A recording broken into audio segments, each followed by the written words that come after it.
In this video, I'll cover the 7 areas of successful and powerfully effective sound healing that speaks to our souls, has the power to change us profoundly, and carry us into the next stages of not only our healing, including healing trauma, while even possibly potentiating the activation of new genomes and DNA responses, now backed by the latest scientific research.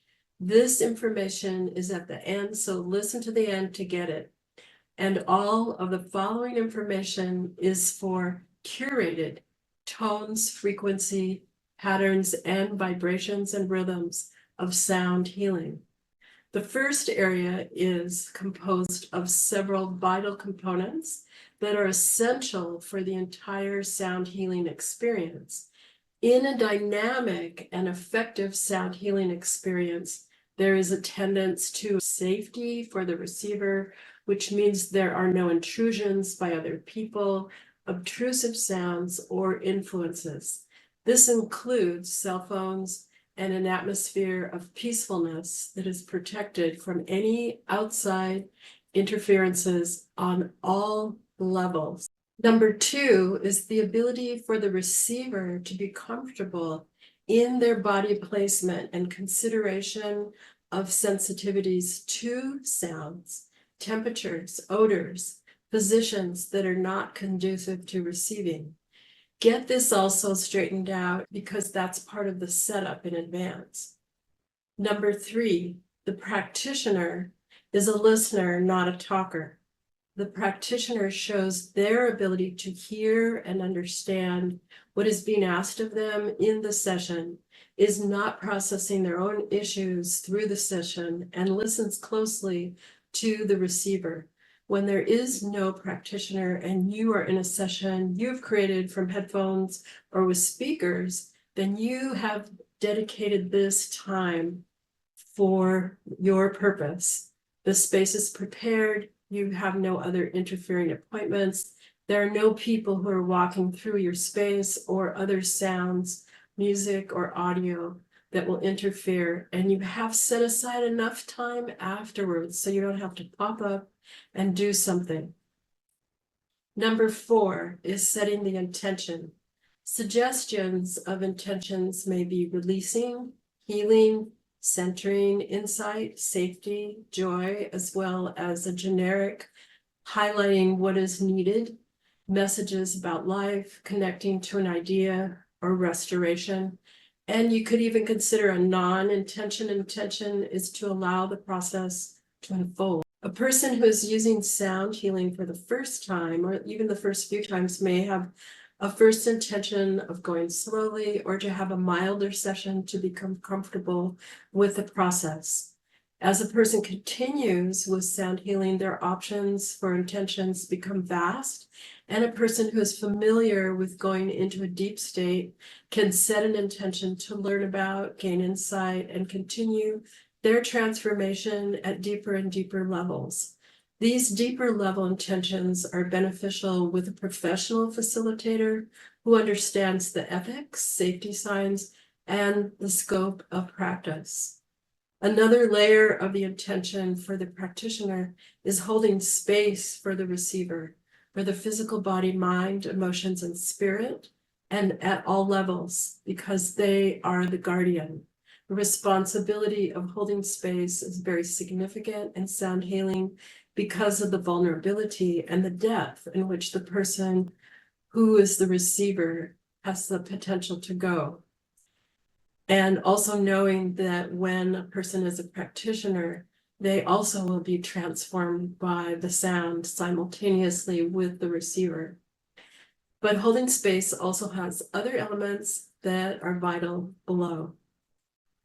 Other changes that are noticeable are deep sense of relaxation, sometimes an overall warmth, slowing of the heart rate and pulse, and breathing, which are all moving into a comfortable and deeply relaxing state. When a person is familiar with the process of a sound healing session, they may go into a deeper state of theta brainwaves or even deeper, which is rare.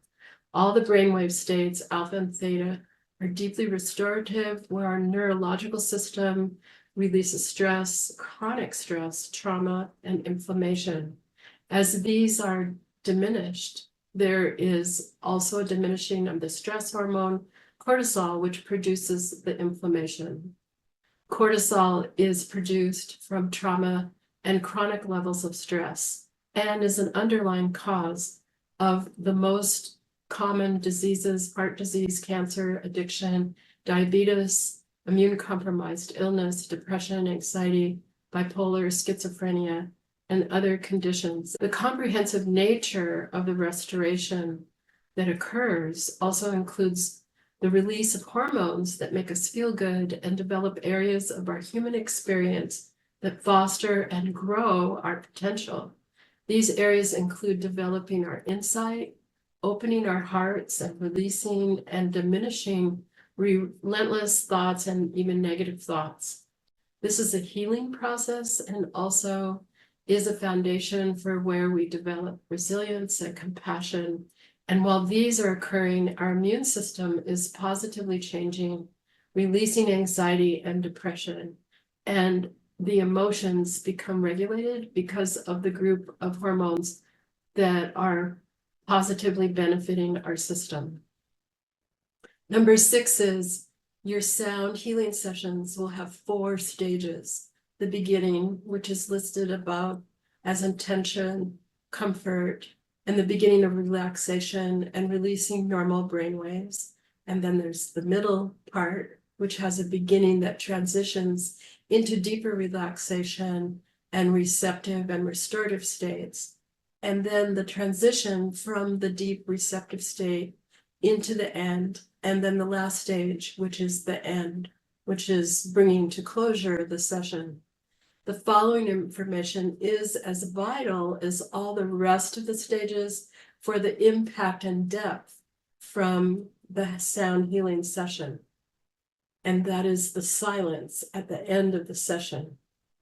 When your sound healing session comes to a conclusion, absorbing the experience through being still and silent allows you to take in deeply through all of your systems, through all of your sensory experiences. During the silence, there is the transition from the deepest stage slowly back into ordinary consciousness. Even in this stage of transition, it can take a while. And it's at this stage a person may fully realize how deep they were able to relax as they start to transition back to normal states of consciousness. It's also advised not to move about quickly, but to allow some time to equilibrate all of your systems to ordinary consciousness. And number 7 is repeating this process, repeating sound healing experiences as a regular practice builds in incremental shifts that are up-leveling to our physical body, our immune system, changing dysregulated emotions and thoughts to regulation, and releasing biochemical shifts, which are what I mentioned before, which is diminishing inflammation, stress, cortisol, helping to unravel trauma in our neurological system, and then releasing the feel-good chemicals that give us all those positive benefits. Because accessing non-ordinary states can have elusive qualities to them, it's often valuable to record what is experienced as quickly as possible so the experience doesn't dissipate like a dream memory. And that means to have some way of recording your experience. Pen and paper is best because it helps to establish information when you write it.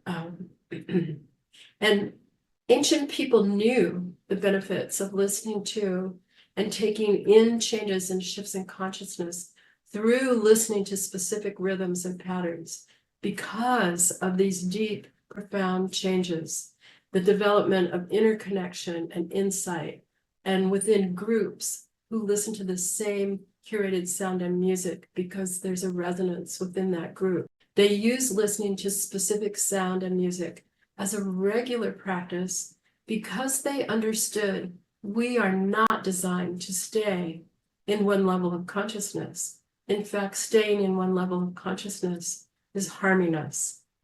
As in recent scientific research reveals, listening to specific sound and music accesses these deep and restorative levels of consciousness to all of our systems as well, is not only profoundly transformational, is restorative because they not only diminish stress and inflammation, which are the underlying causes of most physical and mental diseases, they also include restoring our neurological system, healing trauma, developing resilience, and is not only profoundly transformational, it's restorative because they not only diminishes stress and inflammation, which are underlying causes to most physical and mental diseases, but it includes restoring our neurological system, healing trauma, developing resilience and insight, inner wisdom and compassion,